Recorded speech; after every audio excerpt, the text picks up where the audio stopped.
இயேசுவே புகலிடம், நம் இயேசுவே புகலிடம். இயேசுவே புகலிடம், நம் இயேசுவே புகலிடம்.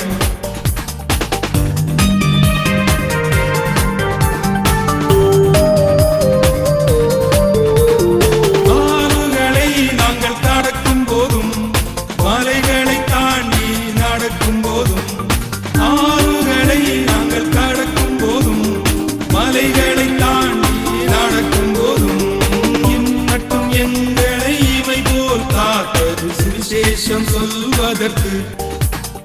இயேசுவே புகலிடம், நம் இயேசுவே புகலிடம். இயேசுவே புகலிடம், நம் இயேசுவே புகலிடம். ஆண்டவரும் இரட்சகருமாகிய இயேசு கிறிஸ்துவின் இனிய நாமத்தினாலே உங்களை வாழ்த்துகிறேன். இன்றைக்கும் வசனத்தின் வெளிச்சத்தில் இயேசுவே புகலிடம் நிகழ்ச்சியை பார்த்து கொண்டிருக்கக்கூடிய உங்களுக்கு என்னுடைய அன்பின் வாழ்த்துக்கள்.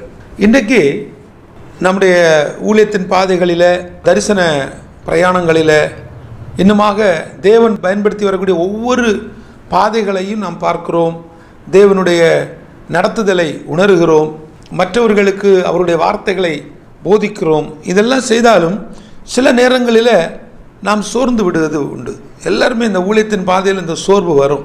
குடும்ப வாழ்வில், தனிப்பட்ட வாழ்க்கையில், ஆவிக்குரிய வாழ்வில், வேலை செய்கிற இடங்களில், வியாபாரம் செய்யக்கூடிய இடங்களில், இது போல் ஊழியத்திலையும் சில இடங்களில் சோர்வுகள் வரும். அப்படி சோர்வுகள் வரும் பொழுது நாம் ஒவ்வொருவருக்கும் ஒவ்வொரு விதமான சில காரியங்கள் இருக்கும். அந்த காரியத்தை அவங்க பண்ணும் பொழுது, அல்லது அந்த காரியத்தில் அவங்க உள்ளே போகும்பொழுது அந்த சோர்வுலேருந்து ஒரு எனர்ஜி கிடைக்கும், ஒரு புதிய பலன் கிடைக்கும். ரொம்ப புரியும்படியாக நான் சொல்லணுன்னா, சிலருக்கு ரொம்ப சோர்ந்துருப்பாங்க, ஒரு நல்ல டீ குடிச்சிட்டா உடனே என்ன ஆகிடும், அவங்க ஒரு எனர்ஜி வந்த மாதிரி ஃபீல் பண்ணிக்குவாங்க. ஸோ இப்படி பார்க்கும் பொழுது கிறிஸ்துவின் பிள்ளைகள் ஆகிய நமக்கு இந்த வசனம் தான் புதிய பலனை கொடுக்கிறது. ஒரு அல்லையா சொல்லுங்கள், ஆமேன். ஸோ இந்த வசனம் நம்மளை என்ன பண்ணுது, அப்படியே நம்மளை ஒரு புதிய லெவலுக்குள்ளே கொண்டு வந்துடும். அப்போது எனக்கு தொடர்ச்சியாக நிறைய ஊழியத்தில் சின்ன சின்ன சில காரியங்கள், ஒரு உதாரணத்துக்கு நேபாளத்தில் நம்ம சர்ச் வேலை நடந்துகிட்ருக்கு. அந்த சபைகளுக்கு உதவி செய்வேன்னு சொன்ன சிலர் கொஞ்சம் பின்னடிச்சிட்டாங்க. அப்புறம் ஒரு சில சகோதரர்கள் அந்த பிள்ளைகளுக்கான உதவிகள், அதாவது பேக் டு ஸ்கூல், ஒரு 3000 பிள்ளைகளுக்கு உதவி செய்யணும். அப்போ நான் தொடர்பு கொள்ளும் பொழுது எல்லாருமே கமிட்மெண்ட் கொடுத்துருந்தாங்க. ஆனால் மார்ச் மாதத்தில் நடந்த இந்த வார் பிரச்சனைகள் இதில் எல்லாம் அநேகருக்கு, என்னுடைய சகோதரர்கள், என்னுடைய நண்பர்கள், எனக்கு தெரிஞ்ச சகோதரிகள் பலருக்கு வேலை செய்யக்கூடிய இடங்களில், குறிப்பாக வளைகுடா நாடுகளில் சேலரி இல்லை, சம்பளம் ரொம்ப லேட்டாக கிடைக்குது, நிறைய பேருக்கு சம்பளம் கம்மியாக கிடைக்குது. ஸோ இப்படிப்பட்ட பிரச்சனைகள் வரும்பொழுது அவர்களால் உதவி செய்ய முடியாத நிலைமை, என்னால் அவங்களிடத்துல கேட்க முடியாத நிலைமை, ஒரு சோர்வு.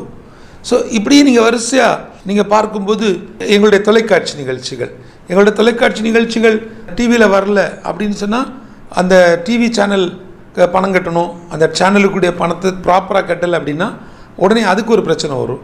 திடீர்னு கேபிளில் இருந்து கட் பண்ணி விட்ருவாங்க. இந்த மாதிரி பிரச்சனைகள் வரும் பொழுது, சரி நமக்கு ஒரு 15,000 பேர் ஒரு வருஷத்துக்கு ஒரு 700 ரூபாய் உதவி செய்யக்கூடிய ஒரு 15,000 பேரை தேவன் எழுப்பி தரணுமே அப்படின்னு சொல்லி ஜெபிச்சுட்டு இருக்கிறோம். போன வருஷம் ஒரு 235 பேர் 34 பேர் கட்டியிருந்தாங்க. இந்த வருஷம் யாருமே இல்லை, சத்தம் இல்லாமல் இருக்கிறாங்க. அப்போ ஒவ்வொருத்தருக்கும் ரிமைண்டர் போடணும். ஸோ இப்படி சில சோர்வுகள் அப்படியே ஊழியத்தில் வரும் பொழுதெல்லாம் எனக்குள்ள ஒரு புதிய எனர்ஜி, ஒரு புதிய உற்சாகம், ஒரு சந்தோஷத்தை தந்து என்னை தூக்கி நிறுத்தக்கூடிய நிறைய வசனங்கள், நிறைய சம்பவங்கள் இருந்தாலும், அந்த 5 அப்பமும் 2 மீனும் 5000 பேரை போஷித்தது, 12 கூடை நிறைய மீதி எடுத்த அந்த சம்பவம் ஒவ்வொரு முறையும் ஆவியானவர் எனக்குள்ள வித்தியாசமான கோணத்தில் என்னோடு இடைபடுவார். என் அன்பு தேவ பிள்ளைகளை, சின்ன பிள்ளைக்கு கதை சொல்கிறது மாதிரி ஒரு சண்டே கிளாஸ் கதையை வச்சு நான் உங்களிடத்தில் பேசலை.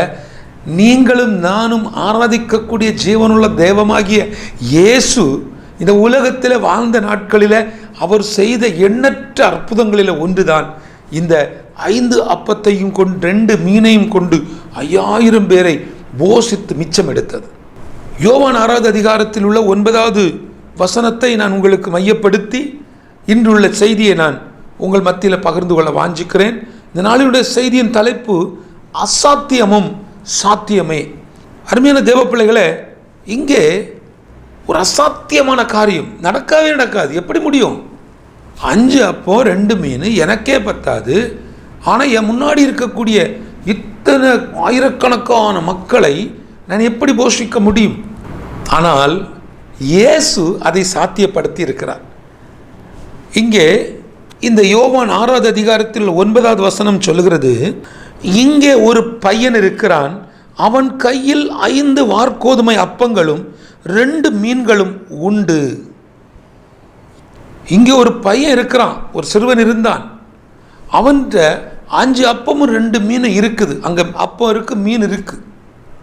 அப்போ நான் இந்த வசனத்தை ஒவ்வொரு முறை தியானிக்கும் பொழுதும் ஆவியானவர் என்னோடு வித்தியாசமாக இடைபடுவது போல இன்றைக்கு இந்த இடத்துல இதை எப்படி என்னுடைய இருதயத்துக்குள்ள அந்த சத்தியத்தை கர்த்தர் கொடுக்கிறார்னா, இங்கே இந்த 5 அப்பத்தையும் 2 மீனையும் சீசர்கள் தான் இதெல்லாம் எங்கே பத்தும், இவ்வளோ மக்களுக்கு எங்கேருந்து வாங்குறது? இப்படிப்பட்ட ஒரு விதமான அலட்சியமான பேச்சு, நிர்விசார பேச்சு, எகதாளம் என்றது. ஆனால் இயேசு அந்த 5 அப்பத்தையும் 2 மீனையும் அதை வச்சிருந்த அந்த சின்ன பையனையும் அலட்சியம் செய்யாத இயேசு, அவர் அலட்சியப்படுத்தவே இல்லை. ஏன்னா இயேசு அற்புதம் செய்வதற்கு நீங்கள் எவ்வளவு பெரியவர்கள் என்பது தேவையில்லை. உங்ககிட்ட என்ன இருக்குங்கிறத நீங்கள் சொன்னால் போதும். நீங்கள் நிறைய வச்சுருக்கிறீங்களா? உங்கள்கிட்ட நிறைய நகை இருக்கா? உங்ககிட்ட நிறைய பணம் இருக்கா? உங்ககிட்ட நிறைய சொத்து சுகம் இருக்கா? இதெல்லாம் இயேசுவுக்கு தேவையில்லை. இயேசு உங்கள் வாழ்க்கையில் உள்ள ஒரு குறைவை நிறைவாய் மாற்றுவதற்கு இயேசு உங்களை பார்க்கிற பார்வை அலட்சியம் இல்லாத ஒரு பார்வை. ஏனென்றால் அவருக்கு உங்களை பார்ப்பதற்குரிய அந்த ஒரு பறந்து விரிந்த ஒரு குளோபல் விஷன், அவருடைய கண் பார்க்கும் பொழுதே உங்களை அப்படி தான் பார்ப்பார். ஏன்னா தாயின் கருவில் உருவாவதற்கு முன்பே நீங்கள் யார் என்பதை அவர் அறிந்திருக்கிறார். உங்கள் நிலை என்னவாகும், நீங்கள் எப்படி இருப்பீர்கள், அடுத்தது என்ன நடக்கும், உங்கள் வாழ்க்கை எந்தெந்த வயதில் எப்படி இருக்கும், உங்களுடைய ஆயுசையும் நிர்ணயித்து வைத்திருப்பவர் இயேசு. அப்போ அவருக்கு இது தெரிந்ததுனால யோவான் 6வது அதிகாரத்தின் 10வது வசனத்தில் நாம் புரிந்து கொள்ள வேண்டிய ஒரு சத்தியம், அலட்சியம் செய்யாத இயேசு என் வாழ்வில் இருக்கிறார். என்னுடைய கஷ்டங்கள், என்னுடைய பலகீனங்கள், என்னுடைய குறைவுகளை அவர் பார்க்கிறார். ஆனால் அவர் அலட்சியத்தோடு அவர் பார்க்கவில்லை. ஒரு வாலிப தம்பி சொல்கிறான், எங்கள் அப்பா என்னை பார்க்கும் போதெல்லாம் ஏதோ நான் ஒரு கொலை குத்தம் பண்ண மாதிரியே என்னை பார்க்குறார். ஒரு வாலிப பிள்ளை சொல்கிறார், நான் படிக்கிற நாட்களில் ஏதோ ஒரு விளையாட்டுத்தனமாக ஃப்ரெண்ட்ஸ்கள் கூட பண்ண ஒரு தப்பு, திருமணம் முடிகிறது வரைக்கும் எங்கள் அப்பா அதை குத்தி குத்தி காட்டுவார், அடிக்கடி அதை குறித்து பேசுவார். ஏதாவது ஒரு தப்பு பண்ணும் பொழுது, நீ உள்ளே போ, நீ எங்கே எதுக்கு யாரை பார்க்க இங்கே நிற்கிற, அப்படிலாம் பேசுவாருன்னு. நல்லா நீங்கள் புரிந்து கொள்ளணும், நம்மை இந்த உலகம் அலட்சியம் பண்ணும். இயேசு உங்களை அலட்சியம் செய்யாமல் உங்களிடத்தில் என்ன இருக்கிறது என்பதை பார்க்கிறார்.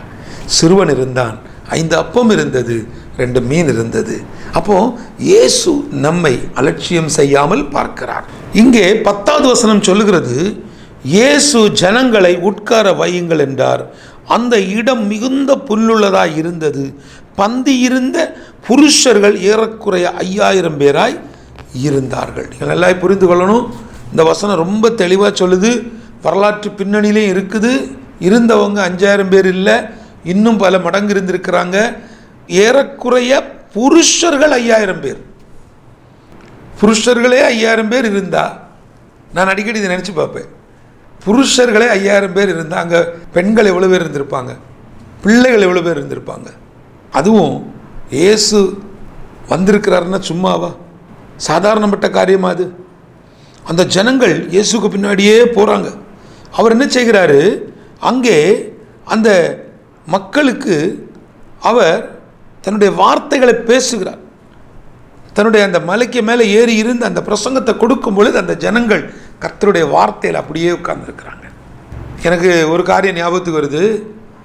30 வருஷத்துக்கு முன்னாடி, உங்களுக்கு புரியும், காலையில் 9 மணிக்கு கொட்டடிக்க ஆரம்பிப்பாங்க. 10, 11 மணி, 12 மணி வரைக்கும் இருந்து பாட்டு பாடி அல்லேலியா ஸ்தோத்திரம் போட்டு பண்ணிகிட்டு இருப்பாங்க. அடுத்தது 12 மணிக்கு தான் யார் கையில் போகும் மைக்கு? பாஸ்டர் ஐயா கையில் போகும். பாஸ்டர் ஐயா மெசேஜ் கொடுப்பார். 3 மணி நேரம் பேசுவார், 2 மணி நேரம் பேசுவார். ஒரு 3 மணிக்கு தான் என்ன செய்யும், அந்த பிரசங்கம் முடியும். வெளியில் வெந்து வேகாத கஞ்சி இருக்கும், அதை குடிச்சிட்டு பவ்யமாக பரிசுத்தமாக வீட்டுக்கு போவாங்க. அடுத்த ஞாயிற்றுக்கிழமை பார்க்குறது வரைக்கும் கேட்ட சத்தியம், கேட்ட வார்த்தை உள்ளேருந்து அசை போடும். அது பேசும். அந்த வார்த்தை நம்மளுக்கு ஒரு புதிய எனர்ஜி கொடுக்கும். அது நம்மளை வேலை செய்ய வைக்கும். அது நம்மளை பரிசுத்தமாக பாதுகாக்கும். அந்த பிரசங்கம், அந்த வசனம் உள்ளேருந்து வேலை செஞ்சுட்டே இருக்கும், கிரியை செஞ்சுட்டே இருக்கும். நம்மளை பாவத்துக்குள்ளே தள்ளாது, எல்லா இடத்துலையும் நம்மளை பிடிச்சிக்கிடும். ஏன்னா அந்த வார்த்தைக்குள்ளே அபிஷேகம் இருக்குது, அந்த வார்த்தைக்குள்ளே வல்லமை இருக்குது, அந்த வார்த்தை நம்ம கூடவே இருக்குது. அப்படிப்பட்ட வார்த்தையை தான் இயேசு இருந்து பிரசங்கிக்கிறார். மக்கள் அப்படியே கேட்டுட்டு இருக்கிறாங்க. இப்போது இவர்களுக்கு என்ன பிரச்சனை? சீஷர்கள் பார்க்குறாங்க, இவ்வளவு ஜனங்களுக்கும் எங்கே போய் மக்களுக்கு இவ்வளோ பெரிய சாப்பாடெல்லாம் வாங்குறது? ஆனால் இயேசு அலட்சியமாய் பார்க்கவே இல்லை. ரெண்டாவது, உடனே அவர் என்ன செய்கிறார் தெரியுமா? ஜனங்களை உட்கார வைங்க. அப்போ இந்த ரெண்டாவது காரியத்தை நம்ம எப்படி பார்க்க வேண்டியது இருக்குன்னா, இயேசுகிட்ட வந்தாலே ஒரு பெருக்கம் வந்துடும். நீங்கள் இயேசுவினிடத்தில் வந்து விட்டீர்கள் என்று சொன்னால், திரும்ப திரும்ப சொல்கிறேன், இயேசுவிடத்தில் வரணும். சிலர்லாம் என்ன செய்கிறோம், இந்த கூட்டத்துக்கு போனால் என் வாழ்க்கை மாறிடும், இந்த சர்ச்சுக்கு போனால் என் வாழ்க்கை மாறிடும், நேபாள் ஊழியத்துக்கு காணிக்க கொடுத்தா இது நடந்துடும், பிரதர்கிட்ட ஜபம் பண்ணால் இது நடந்துடும், இப்படி நினச்சிட்டு இருக்கிறோம். நீங்கள் இயேசுக்கிட்ட வந்தால் மட்டும்தான் இது எல்லாமே நடக்கும். இது எல்லாம் சாத்தியம். ஆனால் நீங்கள் இயேசுவினிடத்தில் வர வேண்டும். அப்போது இந்த வசனத்தின்படி இங்கே நடந்த ஒரு காரியம் என்ன? இயேசு உடனே சொல்லுகிறார், எல்லாரும் என்ன செய்யுங்க, உட்கார வைங்க. இவர்களுடைய பார்வை இவங்களுக்கெல்லாம் எப்படி பத்தும்? இதெல்லாம் போதாது. ஆனால் இயேசுடைய பார்வை, உட்கார வைங்க. ஏன்? அவர் பிதாவின் மேல் வைத்த நம்பிக்கை. அவருடைய நம்பிக்கை என்ன? என்னை அனுப்பினவர் அவருக்கு தெரியும். இந்த இடத்துல எப்படிப்பட்ட பிதாவின் மகிமைக்கான அற்புதம் நடக்க வேண்டும் என்பது அவருக்கு தெரியும். அதே போல இந்த வார்த்தையை கேட்டுக்கொண்டிருக்கக்கூடிய நீங்கள் உங்களுடைய வாழ்வில், நீங்கள் தனிப்பட்ட வாழ்வில், தனிப்பட்ட காரியங்களில், என் வாழ்க்கையில் இயேசு அற்புதம் செய்வார், என் வாழ்க்கையில் அவர் வந்தால் என் வாழ்வில் எல்லாம் பெருகும் என்ற ஒரு விசுவாசத்தை உங்கள் வாழ்க்கையில் நீங்கள் கொண்டு வர வேண்டும். ஒரு அருமையான அம்மா தன்னுடைய வாழ்க்கையில் எப்படியாவது ஒரு சென்ட் இடமாவது சொந்தமாக வாங்கணும், சின்னதாக ஒரு வீடு கட்டணும், எப்படியாவது அந்த ஒரு சென்ட் இடம் வாங்கி அதில் ஒரு வீடை கட்டி இருக்கணும், ரொம்ப நாள் ஆசை. அவங்க ரெண்டு பேரும் ஒரு குறிப்பிட்ட ஒரு குடும்பத்தில் வேலை செய்து கொண்டு இருந்தாங்க. அந்த வீட்டில் உள்ள எல்லா பணிவிட வேலைகளையும் அவங்க தான் செய்வாங்க. நீங்கள் நல்லா கவனிங்க, இந்த வேலைகள் எல்லாம் அவங்க செய்கிறது எல்லா பணிவிடைகள், வீட்டில் உள்ள அழுக்கு பாத்திரங்கள் கழுவுறது, சமைக்கிறது, எல்லா வேலையும் அந்த பெரியவர் என்ன செய்வார், அங்கே எல்லாம் கிருஷி வேலைகள், இடம்லாம் க்ளீன் பண்ணுறது, அங்குள்ள எல்லா வேலைகளையும் அப்படியே பண்ணி கொண்டு இருக்கும்போது, அது ஒரு பெரிய பண்ணை வீடாக இருந்தது. அவர்களுக்கு நிறைய தேங்காய், நிறைய நெல் வரும், இது எல்லாத்தையும் அவங்க பாதுகாக்கணும். விலைக்கு கொடுக்கும் பொழுது அவங்க வருவாங்க, போய் ரொம்ப உண்மை உத்தவமாக இருந்தாங்க. ஆனால் இந்த அம்மாவுக்கு மட்டும் ஒரு ஆசை. என்ன ஆசை? ஒரு சென்ட் இடமாவது நமக்கு சொந்தமாக வாங்கணும், சின்னதாக ஒரு வீடு போட்டணும் ஆசை. உங்களுக்கும் அப்படிப்பட்ட ஆசை இருக்கும். இயேசு உங்கள் வீட்டுக்குள்ளே வந்தால், இயேசு உங்கள் வாழ்க்கையில் வந்தால் நீங்கள் எதிர்பார்க்கக்கூடிய நன்மைகள் நடக்கும். உங்களுடைய சின்ன ஆசையை கூட நிறைவேற்றுவதற்கு இயேசுவால் முடியும். எல்லாருமே தேவ பிள்ளைகளை, இந்த அம்மாவுக்குடைய ஆசை என்ன? ஒரு சென்ட் இடமாவது சொந்தமாக வாங்கணும், சவுட்டடி நிலமாவது எனக்கு வேணும், அதில் நான் ஒரு வீடு கட்டணும்னு சொல்லி ரொம்ப நாள் ஆசைப்பட்டு கொண்டு இருந்தாங்க. அப்போ இந்த பெரியவர் சொல்லுவார், நமக்கு கிடைக்கக்கூடிய பைசாவை நம்ம பிள்ளைகளுக்கு என்ன செஞ்சிடறோம்? கொடுத்துட்றோம். நம்ம பிள்ளைங்களும் கஷ்டப்படுதே, நம்ம பேர பிள்ளைகளும் கஷ்டப்படுதேன்னு சொல்லிட்டு இவங்க எல்லாத்தையும் கொடுத்து கொடுத்து கொடுத்து கொடுத்து அப்படியே இருந்துட்டு இருந்தாங்க. பாருங்கள், ஒரு நாள் இந்த இவர்கள் வேலை செய்த வீட்டில் உள்ள அந்த பெரியவர்கள், அந்த குடும்பத்தில் உள்ள பெரியவர்கள் ரெண்டு பேரும் ரொம்ப வயசாகிட்டாங்க. வயசாகி கொஞ்ச நாளில் அந்த அம்மா முதல்ல மரித்து போனாங்க. அதன் பிறகு அந்த குறிப்பிட்ட அந்த ஐயாவும் மரித்து போகிற ஒரு தருவாயில் இருக்கிறாரு. இவருடைய பிள்ளைகள், அந்த பெரியவருடைய பிள்ளை, பெரியவர்னா அந்த வீட்டு அந்த எஜமானுடைய பிள்ளைகள் எல்லாம் வராங்க. வந்து டேடி வந்து மரித்து போகிற தருவாயில் இருக்கிறதுனால இந்த இருக்கிற நாட்களில் எல்லாத்தையும் என்ன செஞ்சுருவோம்? பங்கு போட்டு எடுத்துக்குவோம். இருக்கிற நாட்களில் அப்பா சுயநினைவோடு இருக்கும்போது நமக்கு சண்டை போடாமல் எல்லாம் என்ன இருக்கோ அதை பங்கு பிரித்து பாகப்பிரிவினை பண்ணிக்கொள்வோம் என்று சொல்லி அவர்கள் யோசித்தார்கள். அப்போ அந்த குடும்பத்துக்கு என்று சொல்லி இருந்த அந்த வக்கீல் அவர்கள் வந்து சொன்னாங்க, ஐயா எல்லாமே அழகாக அவர் என்ன செஞ்சிட்டார், பிரித்து எல்லாத்தையும் வச்சுட்டு போயிட்டார், நீங்கள் எதை பற்றி என்ன செய்ய வேண்டாம், கவலைப்பட வேண்டாம் என்று சொல்லி அந்த பிரச்சனையை அப்படியே முடிச்சுட்டாங்க. நாட்கள் சென்றது. அந்த அருமையான முதியவர், அந்த எஜமான் இறந்து போனார். இப்போது எல்லாம் முடியுது. 3வது நாள் ஜெபம் முடியுது. 3வது நாள் ஜெபம் முடிஞ்சு எல்லாம் முடிஞ்சு எல்லாம் மக்கள்லாம் வந்து ஜெபிக்கிறாங்க, இவர் நல்லவர் எல்லாம் பேசி எடுத்து முடிச்சு ஜெபம் எல்லாம் முடிஞ்சாச்சு. குடும்பத்தில் ஒரு நல்ல ஒரு நிசப்தம். ஆனால் இந்த தாத்தா இந்த பாட்டி இவங்க 2 பேரும் வீடெல்லாம் சுத்தப்படுத்தி க்ளீன் பண்ணி எல்லாம் சொல்லிட்டு இவங்க 2 பேரும் இவங்க 2 பேருடைய இருதயத்துக்குள்ள அந்த பாட்டிக்கு அந்த ஆசை இருந்தாலும் தாத்தாவுக்கு இனி இந்த வீட்டில் இருக்கிறதுக்கு நமக்கு இடம் இல்லையே, இனி எப்படி இங்கே இருக்க முடியும்? ஏன்னா அந்த பிள்ளைகள் எல்லாம் வெளியூரில் செட்டில் ஆகிட்டாங்க. அப்போ எப்படி இந்த இடத்த அவங்க விற்றுருவாங்க? நமக்கு இனி இங்கே வேலை இல்லை, நம்முடைய அன்றாட வருமானமும் போச்சே. ஆனால் அன்றாடம் படி அளக்கக்கூடிய ஒரு தேவன் உண்டு, அவர் என் வாழ்க்கையில் அசாத்தியமானதை தருவார் என்ற ஒரு விசுவாசம் அந்த பாட்டிக்கு இருந்துச்சு. எப்படினாலும் ஆண்டவர் எனக்கு 1 சென்ட் இடம், ஏதாவது ஒரு சின்ன வீடு போடுறதுக்கு ஒரு வாய்ப்பை தருவார் என்று சொல்லி அந்த பாட்டியும் நம்பிக்கையோடு இருந்தாங்க. அவர்களிடத்துலேருந்து பதிலை காத்துட்டு இருந்தாங்க. வக்கீல் வந்தாங்க, பெரிய பெரிய அந்த குடும்பத்தில் உள்ள முக்கியமானவர்கள் எல்லாம் வந்தாங்க, எல்லாம் பிரித்து கொடுத்தாங்க. வாசிக்கும்போது சொன்னாங்க, இந்த எல்லா இடமும் 3 பங்காக பிரியும். அப்போ தான் பிள்ளைங்களுக்கு நம்ம 2 பேர் தானே உண்டு, நம்ம 2 பேருக்கு தெரியாமல் இன்னொரு பங்கு யாருக்கு கொடுக்க போகிறாங்க என்று சொல்லி அந்த இடத்துல ஒரு பெரிய சலசலப்பு வந்த பொழுது தான் தெரிய வந்தது. அந்த இடத்துல அந்த குடும்பம் ஏதேசம் 35-40 வருஷம் அவர்கள் வீட்டில் வேலை செய்தவர்களுக்கு அந்த வீட்டுடைய பின்பக்கத்தில் உள்ள வீடு, வீட்டடி நிலம் எல்லாம் சேர்ந்து ஏகதேசம் ஒரு 7 சென்ட் அளவில், இந்த பாட்டியோட ஆசை 1 சென்ட், ஆனால் 7 சென்ட் அளவில் ஒரு வீடு, வீட்டோடு சேர்ந்து எல்லா காரியத்தையும் அந்த அருமையான தாயும் தகப்பனும் அந்த எஜமாட்டியும் என்ன பண்ணி வச்சுருந்தாங்களாம், அழகாக உயில் எழுதி அவங்க பேர் கொடுத்துட்டாங்க. வக்கீல் சொன்னாங்களாம், அந்த உயிலில் எழுதப்பட்டிருக்குது, முதல்ல இவர்களுக்கு அந்த இடத்தை எழுதி கொடுத்த பிறகு இவங்க 2 பேரும் அதில் கையெழுத்து போட்ட பிறகு தான், 2 பிள்ளைகளும் கையெழுத்து போட்டு அவர்களுக்கான பங்கை கொடுத்த பிறகு தான் மித்தம் உள்ளதை என்ன செய்யணும், 2ஆக பிரிக்கணும். என் அன்பு தேவ பிள்ளைகளை, படித்த ஒரு கதை, நான் படித்த கதை எனக்கு பிடிச்ச கதை. ரொம்ப முக்கியம் என்ன தெரியுமா, இந்த கதையில் சின்ன விருப்பம் அதையும் கர்த்தர் நிறைவேற்றுவார். இவருடைய சின்ன விருப்பத்தை கூட அலட்சியம் பண்ணவே மாட்டார்.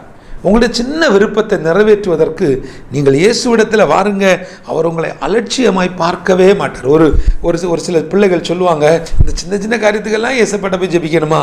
சின்ன காரியமோ பெரிய காரியமோ, ஒரு சின்ன மொபைல் ஃபோனோ இல்லை சிம் கார்டோ, இல்லை ஒரு சிம் கார்டுக்கு ரீசார்ஜ் பண்ணக்கூடிய காசாக இருக்கட்டும், இல்லை ஒரு செருப்பு வாங்கக்கூடிய காரியமாக இருக்கட்டும், அது ஒரு சின்ன காரியம், பார்ப்பதற்கு அற்பமான காரியம். நீங்கள் ஆண்டவரத்தில் போய் நிற்கும் பொழுது, ஆண்டவரே எனக்கு இந்த காரியத்தில் உதவி செய்யுங்க, உங்கள் ஆலோசனை எனக்கு வேணும், இதுக்கு எனக்கு பண தேவை இருக்குது, எங்கள் அம்மா அப்பாவுக்கு இந்த தேவையை சந்திக்கக்கூடிய பலனை கொடுங்கன்னு சொல்லி என் அன்பு பிள்ளைகள், வாலிப பிள்ளைகள் நீங்கள் ஜெபிக்கும் பொழுது அங்கே சாத்தியமே இருக்காது, ஆனால் அசாத்தியமானதை கர்த்தர் தருவார். ஒரு அல்லேலூயா சொல்லுங்களேன். என் அன்பு தேவ பிள்ளைகளே, இந்த இடத்துல அவர் பெருக்கத்தை தரக்கூடிய இயேசுவாய் வெளிப்படுகிறார். அது மாத்திரமல்ல, அவர்களை உட்கார வைத்து 11வது வசனம் சொல்லுகிறது, அங்கே அவர் என்ன செய்கிறாரு, 11வது வசனத்தில் அந்த பெருக்கத்தினுடைய அடையாளம் என்ன, ஸ்தோத்திரம் பண்ணுவது. ஒரு அல்லேலூயா சொல்லுங்க. பெருக்கத்தினுடைய அடையாளம் என்ன, அப்படியே அவர் அப்பங்களை எடுத்து ஸ்தோத்திரம் பண்ணி சீஷர்களிடத்தில் கொடுத்தார், சீஷர்கள் பந்தி இருந்தவர்களுக்கு கொடுத்தார்கள், அப்படியே மீன்களையும் அவர் எடுத்து அவர்களுக்கு வேண்டிய மட்டும் கொடுத்தார். அல்லேலூயா. யோசிச்சு பாருங்களேன். அப்போ இயேசுக்கு கையில் அது போகுது, அவர் அதை எடுத்து பிதாவை நோக்கி ஸ்தோத்திரம் பண்ணுகிறார். அது எதா மாறிடுச்சு, பெருக்கமாய் மாறிவிட்டது.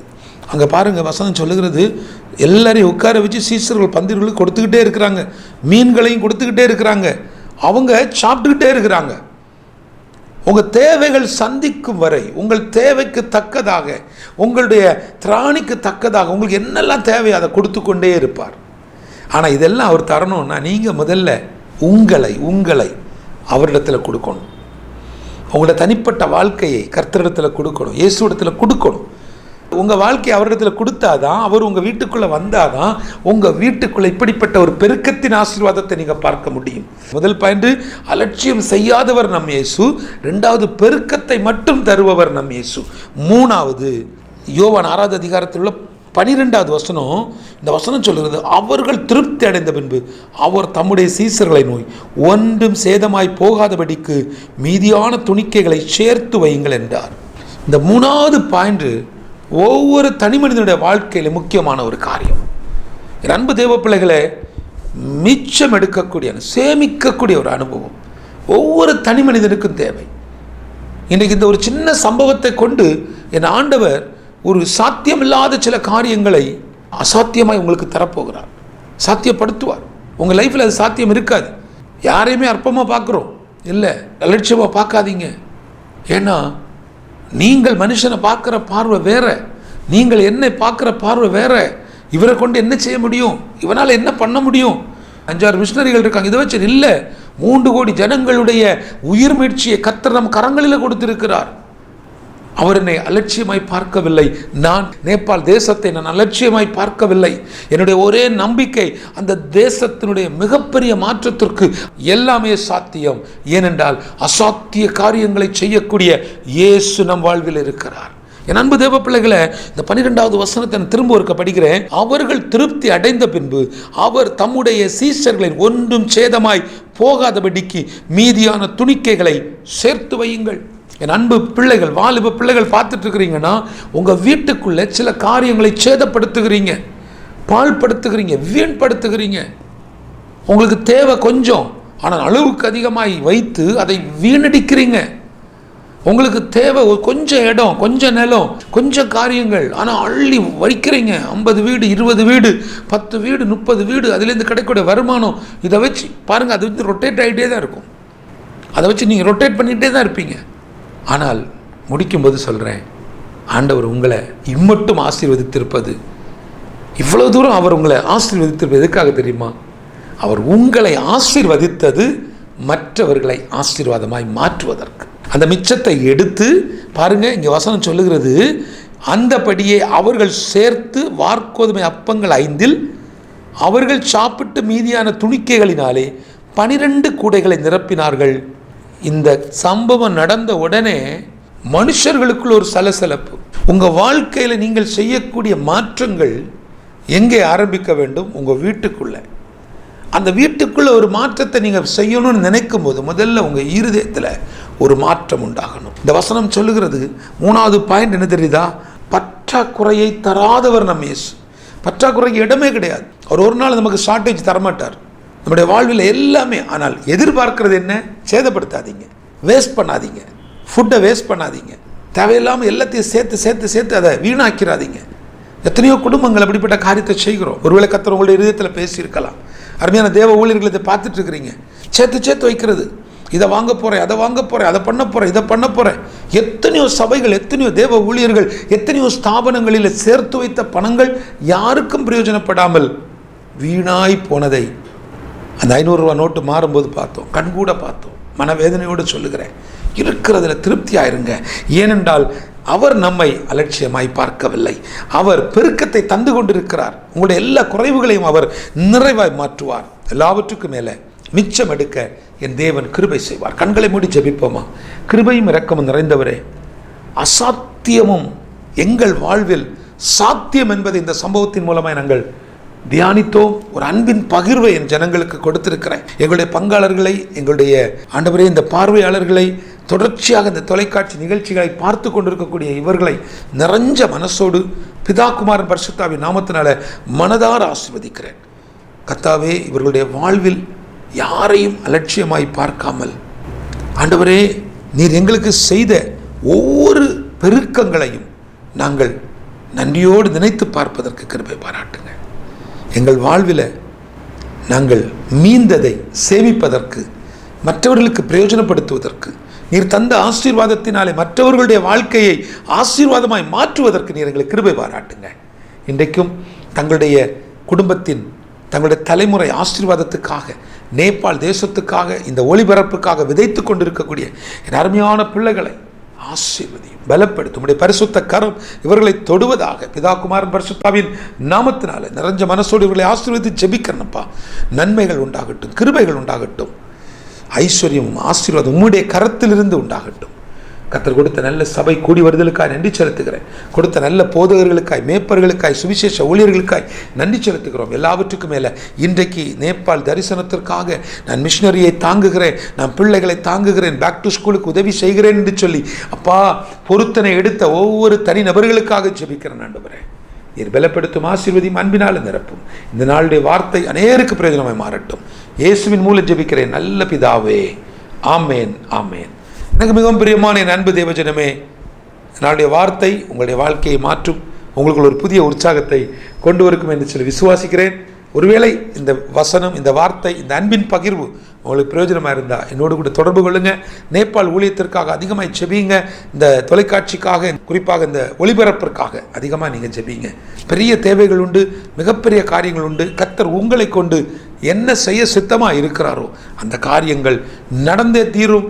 வெற்றி நிச்சயம், விளைச்சல் சத்தியம். இயேசுவின் நாமத்தினால உங்களை மனப்பூர்வமாய் வாழ்த்துகிறேன். கர்த்தருக்கு சித்தமானால் அடுத்த வாரம் இதே நாள், இதே நேரம், இதே தொலைக்காட்சியில் உங்களை சந்திக்கும் வரை உங்களிடமிருந்து விடைபெறுவது உங்கள் அன்பு சகோதரன் Matthew. May God bless you.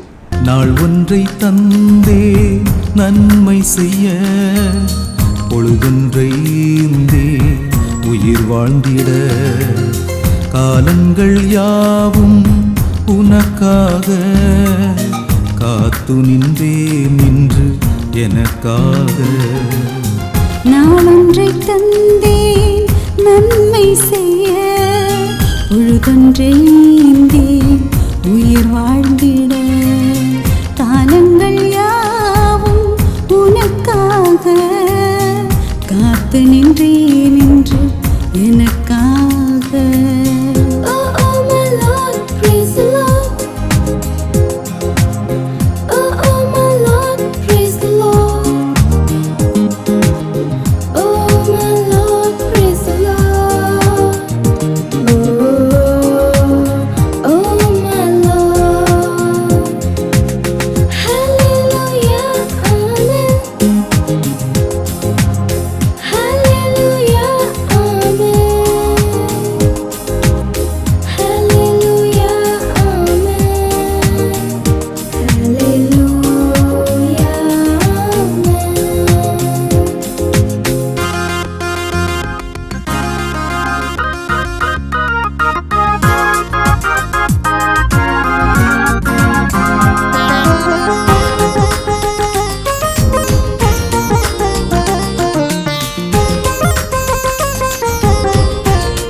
கடந்த நாட்களின் கவலைகளை கண்ணிமைக்கும் நேரத்தில் மறையச் செய்வேன்.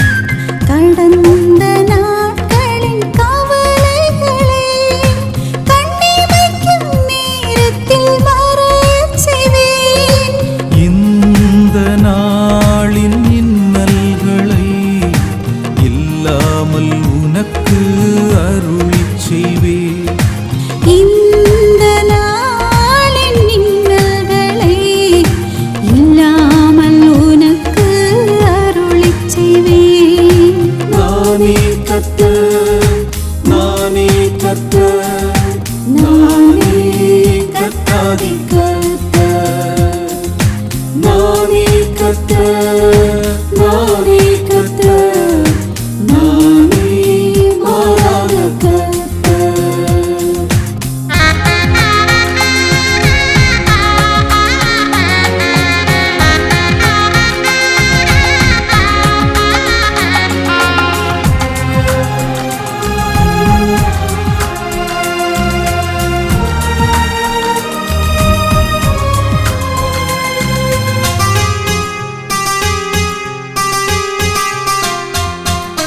உடைந்து போன உன் வாழ்வை வனைந்து நானும் மீட்டுக் கொள்வேன்.